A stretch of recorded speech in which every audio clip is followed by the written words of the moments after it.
रूस के सदर जोसेफ स्टालिन एक मर्तबा पार्लियामेंट में अपने साथ एक मुर्गा ले आया और एक एक करके उसके सारे पर नोचने लगा। मुर्गा दर्द से दिलबिलाता रहा, मगर स्टालिन ने एक एक करके उसके सारे पर उतार दिए। फिर मुर्गे को फर्श पर फेंक दिया और जेब से कुछ दाने निकालकर मुर्गे की तरफ फेंक दिए और चलने लगा। मुर्गा दाना खाता हुआ स्टालिन के पीछे चलने लगा। स्टालिन बराबर दाना फेंकता रहा और मुर्गा मुंह में दाना लिए बराबर स्टालिन के पीछे चलता हुआ आखिरकार उसके कदमों में आ खड़ा हुआ। इसके बाद स्टालिन ने एक तारीखी फिक्रा बोला,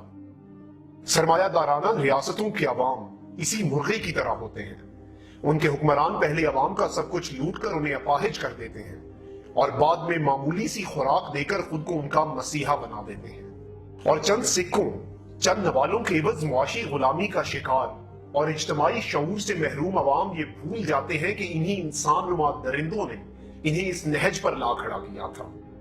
फिर इंसान थाना, कचहरी, गली और नाली के नाम पर इन लुटेरों को वोट देता है और ये लुटेरे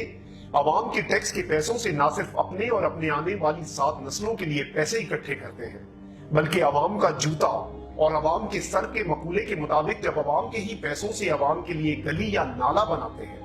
तो उस पर अपने नाम की तख्ती लगाकर अवाम पर एहसान धरते हैं और अवाम इस कदर बेवकूफ है